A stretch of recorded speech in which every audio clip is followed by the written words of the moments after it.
It is a bright, sunny morning here in Carson, California for our second game between Brazen Pillars and Maharlika Lodge.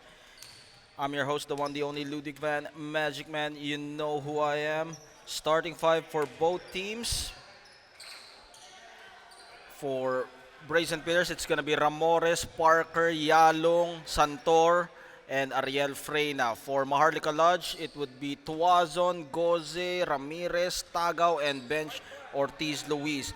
As we go for the opening tip-off, Maharlika Lodge coming off from a victory while Brazen Pillars coming off a loss against perennial champions, back-to-back champion Sunny on the east side, as first attempt from Ariel Freyna is a miss. Maharlika Lodge wearing dark jersey while Brazen Pillars wearing light as Frederick Gosse jump hook. Let's see if it's going to be another easy workout for Maharlika Lodge as they destroyed Torrance University in our first game, and almost a steal from Jerome Ramirez, and Ramirez will finish them off. And that was a quick 4-0 run, and here comes the reinforcements of Brazen Pillars, no? Axel Devilla and Win Apaw. The latecomers, no? The latecomers from Clarence F. Smith, no? Clarence pa naman tayo. Guys, ano ba yan? Tayo pa yung late. Pero syempre, malaking bagay yan si Kuyang Axel. Ang bagong gising pa si Kuyang Axel, eh. Namiss ko to, eh. Namiss ko to, eh. Brazen, Clarence F. Smith, eh. Dapat itayo ang bandila. Eric Yalong. And look at Eric Yalong, team captain of Brazen Pillars. Taking it strong to the hole. High-low, Jerome Ramirez. Ooh, foul will be called on Eric Yalong. Eric Yalong of Granada Hills Lodge, 378. As he ride off the back of Ramirez. Ginawang kabayo si Ramirez, eh. Sinakyan, eh. Sinakyan ni Kuyang Eric, eh. Kaya di. Ramirez makes the first basket. Medyo groggy pa si brother Jerome Ramirez, but able to make that first free throw. By the way, our referees for today is Marcus Reed and Jerry Liu, together with our official timer and scorer, Tito Jessel Navalta. And he gives it to the wrong person for Eric Yalong. Jerome Ramirez speeds his way. Tuazon against Daryl Parker, and he was intimidated with Daryl Parker, who was skying high for that block. Well, Daryl Parker averaging 3.5 blocks per ball game as Ricky Santor scores on his favorite spot, left side J for Ricky Santor. Well, you need to challenge Ricky Santor, no? Especially on that area. Ooh, foul will be called on Ariel Freyna. But that was a clean block from Daryl Parker as he prevented the three-point play. But Ramirez will have a chance to earn it on the line. Well, now this is going to be an interesting matchup now as Win Apaw and Axel Devilla will be suiting up. So let's see if they can match up against Mark Tagaw and Tuazon. Now, that's going to be an interesting matchup, no? Both fast and furious. Win Apaw and Axel Devilla going up against the speedy tandem of Tuazon and Mark Tagaw, no? So let's see. Both athleticism and skills is going to be shown here. Ron Ramores, that guy can hit those J's. However, that time it was an offline. Well, if he finds his rhythm for Ron Ramores, he can definitely light it up as well in the perimeter, no? Mark Tagaw takes it closer, dishes it off. Ooh, blocked from Daryl Parker. Second block from Daryl Parker. From way downtown as Tuazon put that in the highlight reel for Tuazon as Tuazon torching them from beyond the arc. 11-4. Ariel Freyna will try to answer back this time. Unable to hit it. Tuazon. He's starting to heat up here. Thought about it. Ramirez decides to give it up. Tuazon against Santor. Runner comes up short. And it will stay, or rather it will go to the side of Brazen Pillars. 11-4. 14 minutes remaining here in the first half. Santor, unable to catch it as it went between his legs. Substitution as forwards Alvin Torres and Wendell Gatmaitan in the ball game.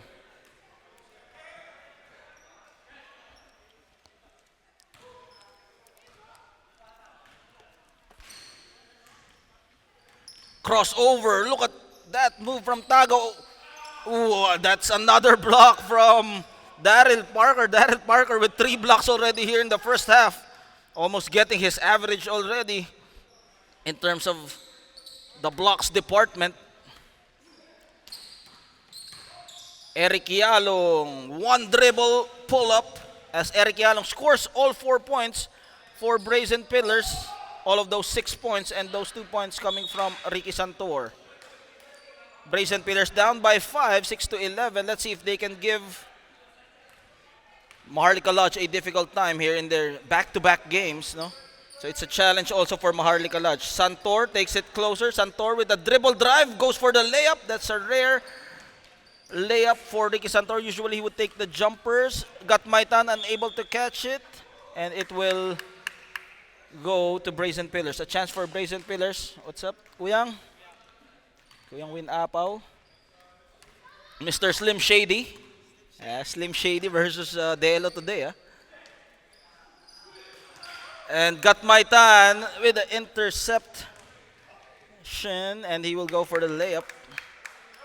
13-6. Huh? Andyan na? Alright. So additional scorers for Brazen Pillars as Talyara. I'm seeing Ian Talyara coming. Also late from the Valley as well. So, from ALTP 614. And look at that. Eric Yalong. That could have been his 6th point if he made that basket. Tuazon, the screen. Torres receives it. And Torres scores 15-6. Brazen Pillars. They're down by 9 points. Well, I think they need to call a timeout here, no? Ron Ramores, yeah.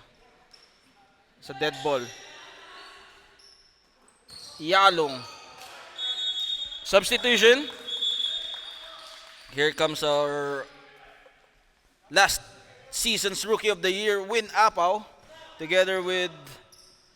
No, he just be deployed. He'll be alone, replacing Ron Ramores. That would add to the run and gun game of Brazen Pillars with the entry of Win Apaw. Tuazon, hand down, man down. Lucky break for Brazen Pillars as there was no challenge on Tuazon. Ricky Santor, no shooter's bounce for him as Mark Tagaw challenging him. Gatmaitan against Yalong, forcing the issue. And Daryl Parker enough to bother Alvin Torres on that shot. Well, good defense there by Daryl Parker. Pump fake. Win Apaw against Delo Gatmaitan. Nope. Tagaw slicing the D. Everything but the shot for Mark Tagaw. Well, you would really be bothered if Daryl Parker is in front of you. Drop pass. And that was Van Nuys connection. 18-15 between Win Apaw and Ricky Santor. All the way from the Valley. Ricky Santor of... And good defense again by Daryl Parker's bench. Ortiz Luis missing that jump hook. Ricky Santor 4 points already. Let's see if he can increase that one. Comes up short. And Maharlika Lodge will call a timeout as Brazen Pillars bringing down that 11-point lead to just 7, 8-15. We'll be right back after this timeout as Brazen Pillars will see the entry of guards Ian Talyara and Axel De Villa. We'll be right back after this timeout.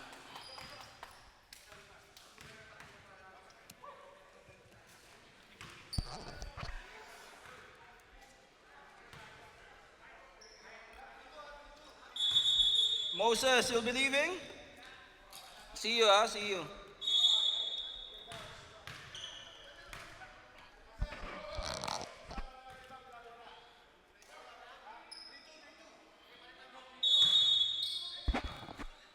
Back to the action. Brazen Pillars deploying their new players, Axel Devilla, Ian Talyara, and Win Apaw. Crossover, Mark Tagaw. Now this is going to be interesting. Mark Tagaw launches from deep, but got my tan. Again, Daryl Parker. Just a force to reckon with in the paint as he makes those shots altered. A good attempt from Win Apaw as he goes for the sidestep. Got my tan. He sees the middle. Ooh, that's another block from Daryl, but he was able to recover for Gatmaitan. That's 4 blocks already for Daryl Parker, no?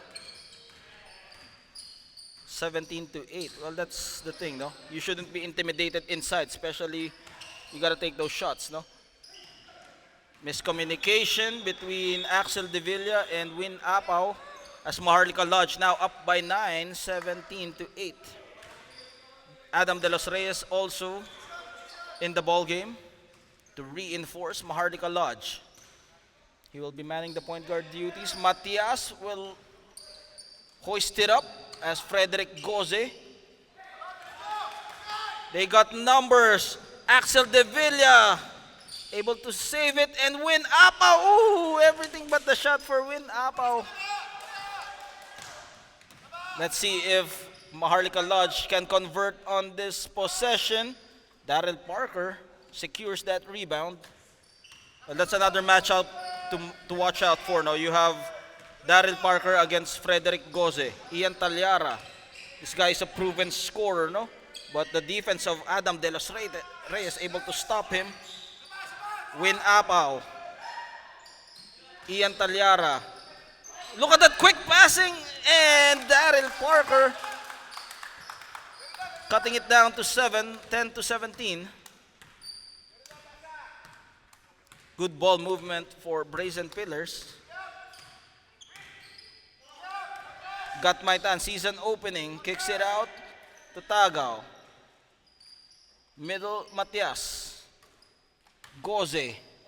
De Los Reyes. Ball movement, Mark Tagaw. And look at the defense of Daryl Parker. Well, Daryl Parker is just too much against Maharlika Lodge, no? They make those shots. They think twice every time they take a shot for Maharlika Lodge, no? Win Apaw. Squeezing himself inside but gives it to the other side. Now, Mark Tagaw. No big man against that shot as Mark Tagaw delivers the home run 19-10 with 4 minutes and 55. 9-point lead. Dead ball. Axel Devilla. Daryl Parker will try to launch it. Way off the mark. Frederick Goze. On the next dead ball, Kuyam. Matias. De Los Reyes. Gatmaitan, crossover. And look at that sidestep from Delo. Gatmaitan. Put that in the highlight reel as he goes all the way inside, taking it strong. Now it is an 11-point lead. Back to an 11-point lead for Maharlika Lodge, 21-10. Ariel Freyna comes up short. They were able to recover top of the key. And Daryl Parker hitting it up from long distance for Daryl Parker. 13-21, down to 8. Tagaw. Well, for Brazen Pillars, they need to make some stops here. Frederick Goze, short. Gatmaitan, inside. Daryl Parker, again, getting a piece of it. Matias, corner 3. Battle for the loose ball. It will go to Daryl Parker. And Daryl Parker doing everything for his squad. Ariel Freyna with the cut from Ian Talyara. Fade away, and Ian Talyara cutting the lead down to 6:15 to 21. And that was a difficult shot despite the defense. Good defense, better offense, 5 blocks from Daryl Parker erasing that shot. Axel Devilla, Ian Talyara, another fadeaway shot, and Ian Talyara. What a move. Now it is just down to 4:21 to 17. Brazen Pillars smelling blood here as they got a little bit of the momentum here. Matias, Gatmaitan.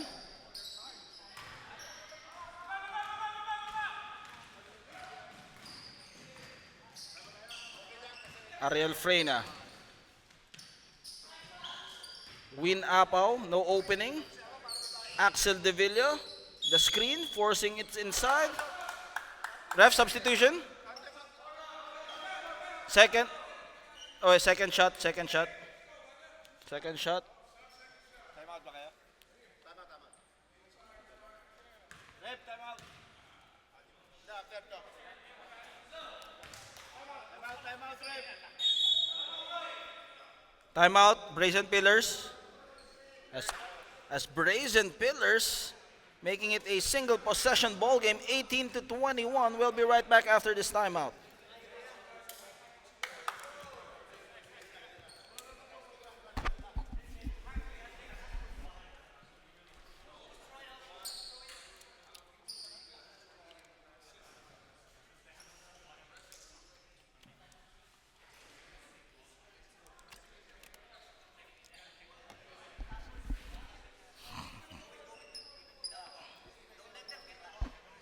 Again, reminders for everyone, we have some vegetables over here. Fresh vegetables, care of AJ and Jeff Pader and Ateng, of course.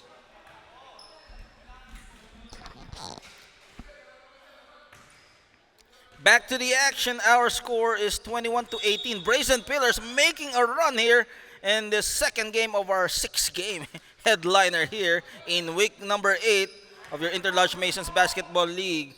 As second shot of Axel Devilla makes 1 out of 2. Axel Devilla of Clarence F. Smith Daylight Lodge number 866. Tuazon, Gatmaitan, high-low inside. Torres against Yalong, veteran presence. And now, without Parker, Brazen Pillars are having a difficult time inside. And now, Maharlika Lodge are pounding it inside as Ricky Santor will be called for the foul. Well, this is the time for Maharlika Lodge to pound it hard inside because Daryl Parker is not here with 5 blocks for Daryl Parker. Well, I think his record in season 5 was 7 blocks, no? I think that was his career high in this tournament, no? Or in previous tournament. Yeah, Daryl Parker 7. Yeah. 23 to 18. So let's see if he can beat his old record of 7 blocks. No, Tuazon, almost a steal from Ron Ramores, pickpocketing him. Another defensive gem from Ron Ramores. Ramores to Talyara. Talyara catch and shoot, and Talyara with the friendly roll, cutting it down to 3. 23 to 20. Brazen Pillars not giving up easily here by as high as 11 points. Look at that defense. Good communication. Well, that's very important, no? Especially on the defense, communicating with each other. Ron Ramores with a good position as he was able to outsmart Ramirez in the paint. Ooh!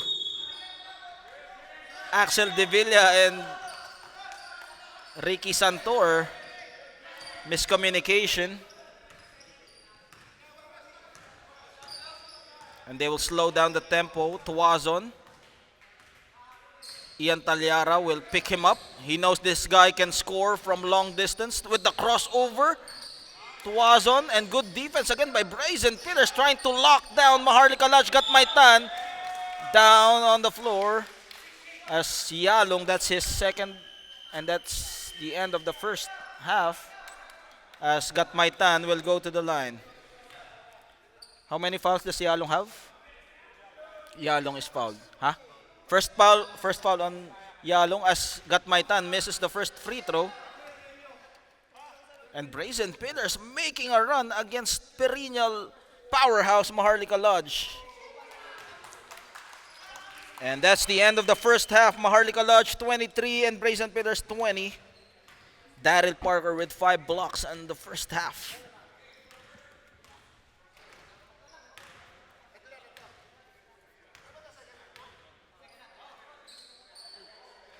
Picture taking for Brazen Pillars. Teka lang, sama ko dyan. Okay, Tito Jessel, hintayin mo ako. Sama ako dyan. Brazen tayo eh.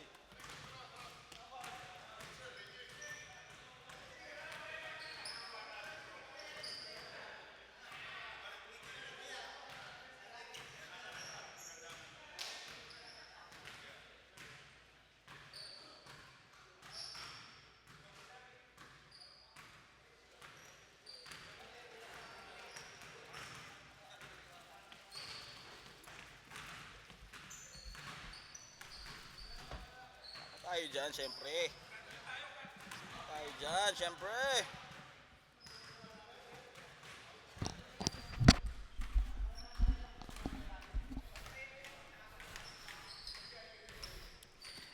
Roshi Edsel, kamusta?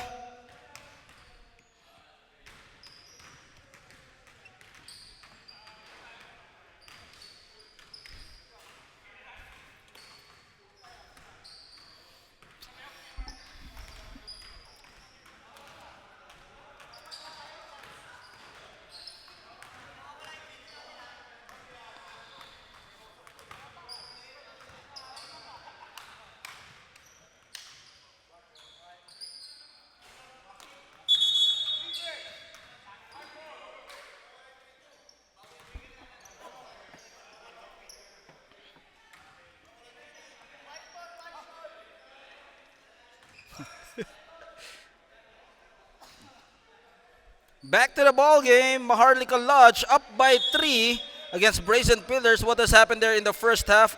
Brazen Pillars down by as much as 11 points, making a comeback in the latter part of the first half, but Alvin Torres spots up and increases the lead to 5, 25-20 as Maharlika Lodge trying to make it back-to-back wins. Ricky Santor, that's his spot. Battle for the loose ball, and look at the box out of Bench Ortiz Luis. That's what we're talking about in the first game. No? Pag bumax out si Bench Ortiz Luis, minsan tatlo yung kasya sa likod eh. Santor, thought about it. High-low, miscommunication. Daryl Parker inside. Daryl Parker uses the glass as his friend. Well, when Daryl Parker puts it up, no, it's gonna be difficult to block. You gotta put someone like Frederick Goze in the paint, no, to match up that ceiling. Tuazon, and look at the dish. Ooh, block again by Daryl Parker as he got the piece of that. That's his 6th block for Daryl Parker. Will count that as a block. 6 blocks already for Daryl Parker. And squeezing himself inside. Everything but the shot for Axel De Villa. And Maharlika Lodge. Well, this is a full lineup of Maharlika Lodge. So if Brazen Pillars able to pull a victory here, that's gonna be a confidence booster for them, because this is a complete lineup now for Maharlika Lodge. As for Nueva Ecija Masons, when they defeated Maharlika Lodge, they were undermanned, and that would be traveling as Delo Gatmaitan with a turnover. Well, he was intimidated with Daryl Parker inside. Talyara, catch and shoot. And Ian Talyara makes it to a 1-point lead, 24-25. 24-26, sorry. A free throw was made pala, no? 24-26, 2-point lead, sorry. Bench Ortiz Luis pulls back. Well, that's a good strategy for Bench Ortiz Luis, taking out Daryl Parker in the paint, no?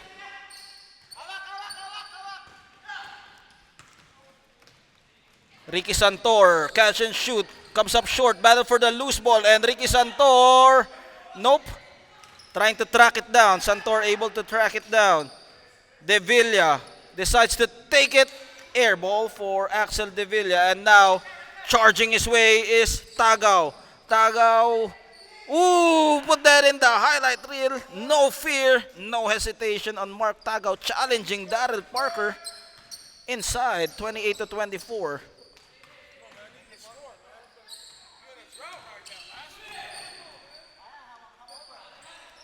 The defense tightening up here for Maharlika Lodge.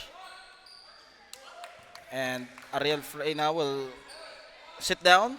Sit down ka muna, hindi ko makita yung laro eh.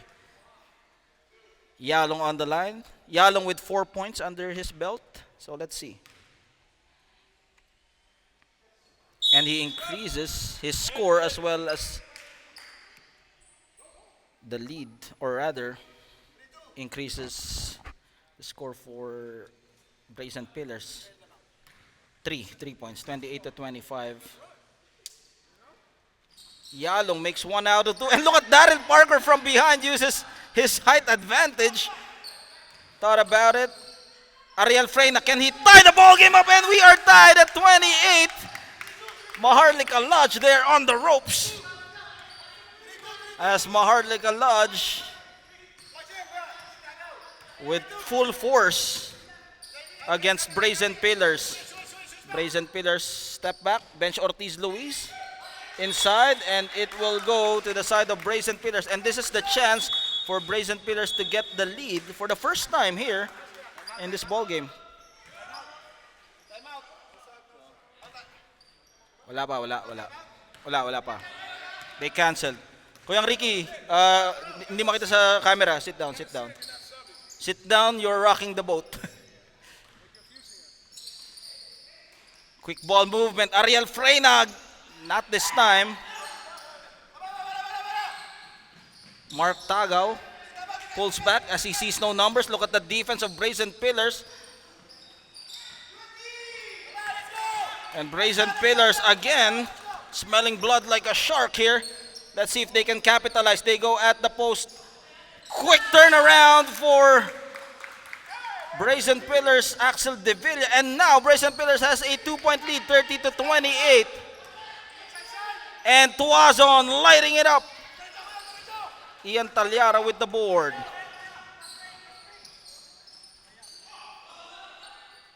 Yalong.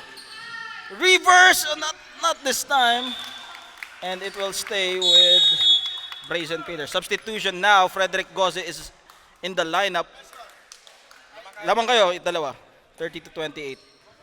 Brazen Pillars with a 2-point lead, 30 to 28. Talyara almost losing the handle. De Villa kicks it out.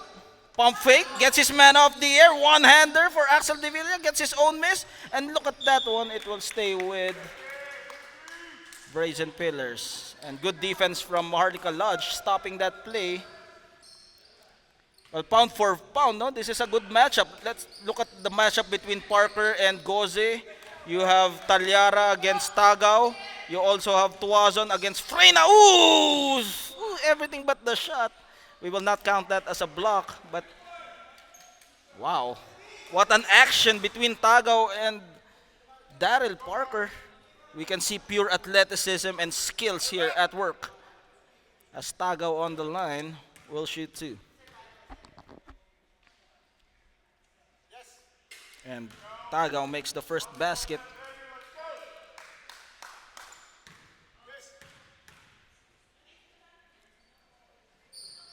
And we are tied at 30.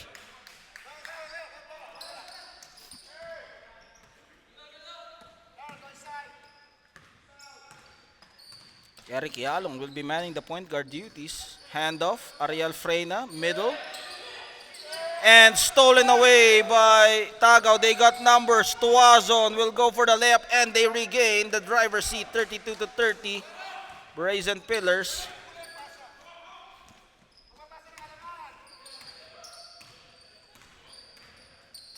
De Villa, Parker, Talyara, man-to-man defense by Maharlika Lodge. Well, so far it has been effective as Brazen Pillars has been missing their shots as Mark Tagaw with the outlet. Brazen Pillars will call a timeout after Mark Tagaw with the outlet. And Maharlika Lodge back with the lead, 34 to 30. with 11 minutes remaining here in the second half.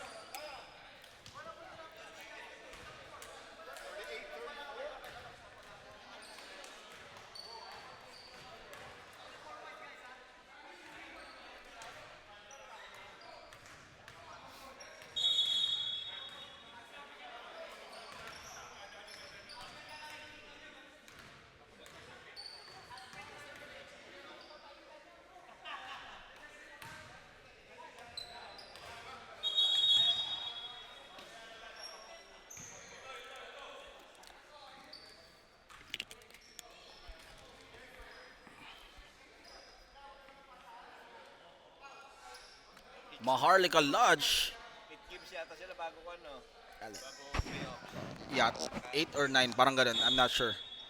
Back to the ball game. Maharlika Lodge with that defense. Now they're back to their man-to-man as Brazen Pillars unable to solve the puzzle against Maharlika Lodge after that man-to-man defense.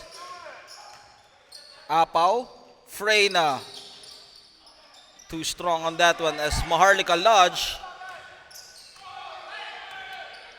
Bench Ortiz Luis able to cross the timeline safely. Tuazon, middle.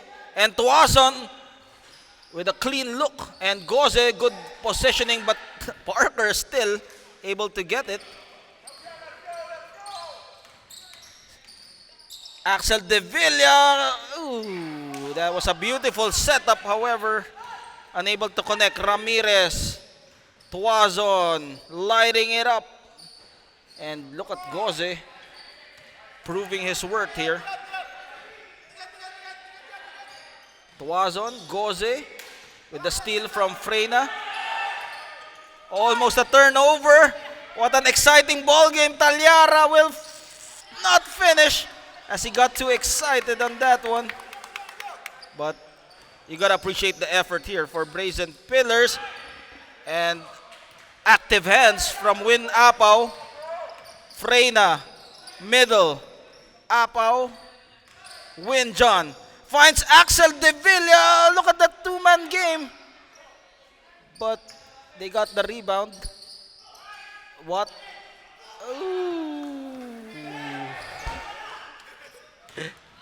They got too excited on that one.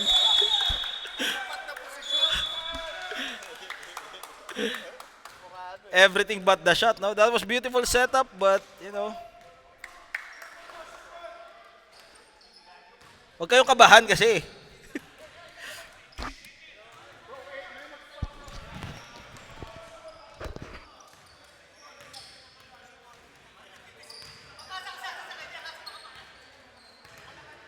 Hinga muna kayo. Apat lang. 8 minutes, mahaba pa yan. Apat lang.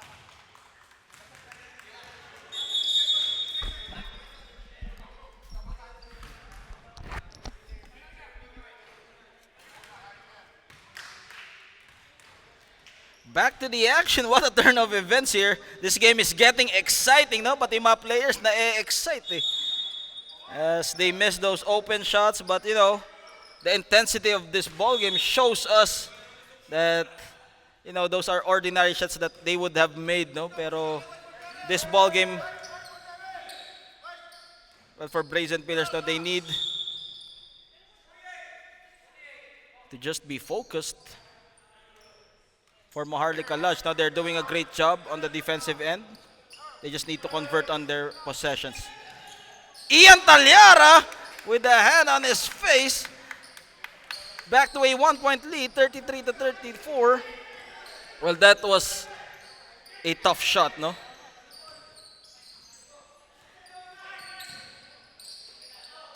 Tuazon will try to answer back. He has been offline here in the second half. And Ramirez able to escape. Well, it was a clear look, no? There was no Daryl Parker inside. And he made that shot possible.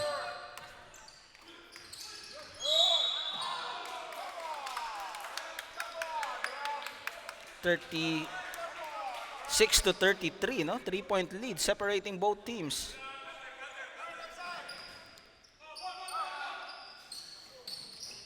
De Villa. Ooh, foul will be called on De Villa as he hacked the hand of bench Ortiz Luis.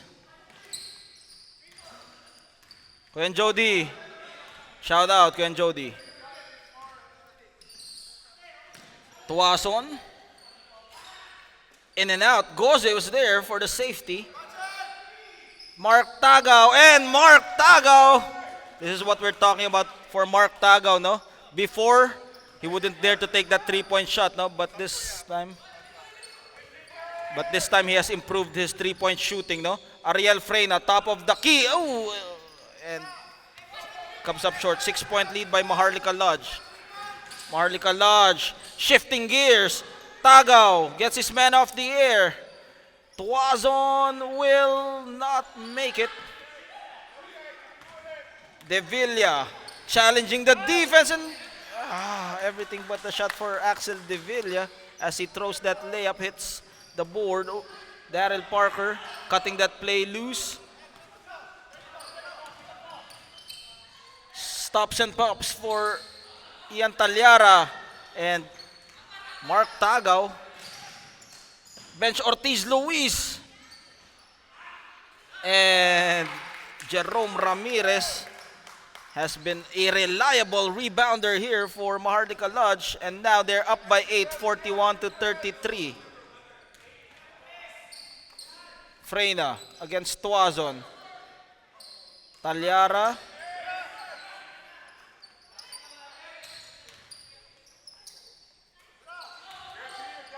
Handoff, Freyna. The defense active as they were able to intercept that play. Well, it was too obvious, no?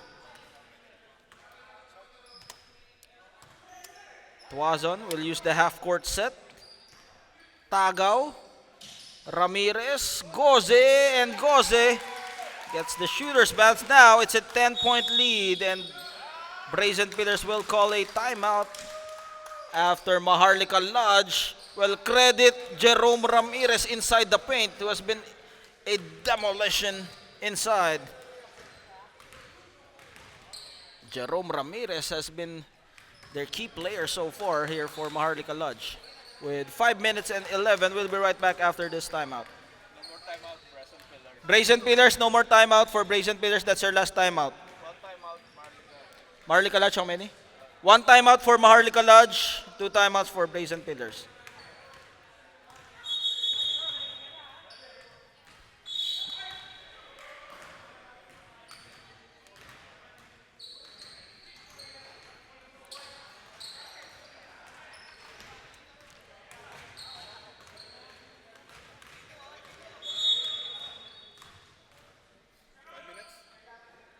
Maharlika Lodge. Well, this is what we're talking about for Maharlika Lodge. Now, they need to find more scorers aside from Tuazon and Tagaw. And they found Jerome Ramirez in the paint, who has been a revelation so far. But Ian Talyara makes the basket. Well, for Brazen Pillars, what should they do here? Now, for Brazen Pillars, they should take it 1 possession at a time, try to make some stops, and try to convert on the other end. While for Maharlika Lodge, they should continue their ball movement, finding other options to keep the defense guessing. No, as bench Ortiz Luis on the line. Well, yes, because if they're just going to rely on Mark Tagaw and Tuazon, it's going to be predictable for Maharlika Lodge. So they need to find players like Ramirez, Goze, or Ortiz Luis who can score as well.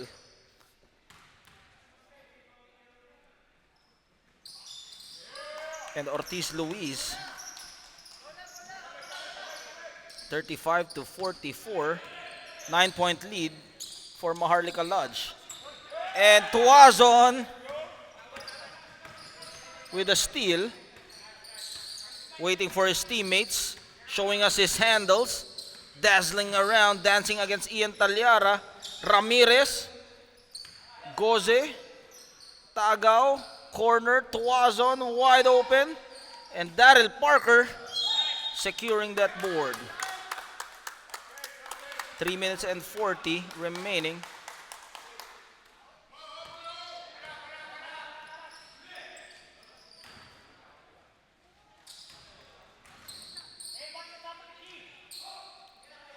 Ron Ramores, wide open. Too strong. Ian Talyara. Pump fake from Santor. Stuck in traffic. And Win Apaw, air ball. Jerome Ramirez being pressured. Tuwason able to escape. High floating shot as he tries to go with the floater against Daryl Parker. Look at that high arcing shot now against Daryl Parker. Talyara against two defenders. Drop pass to Win Apaw. Too strong, but Ricky Santor is there. They tap it back. Ron Ramores, but Tuazon was there from behind.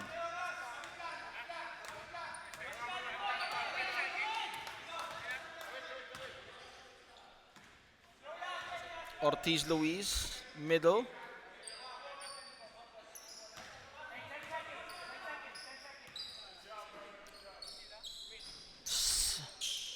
Bench Ortiz Luis with no more timeout, no more timeout. You don't have timeout. No more timeout.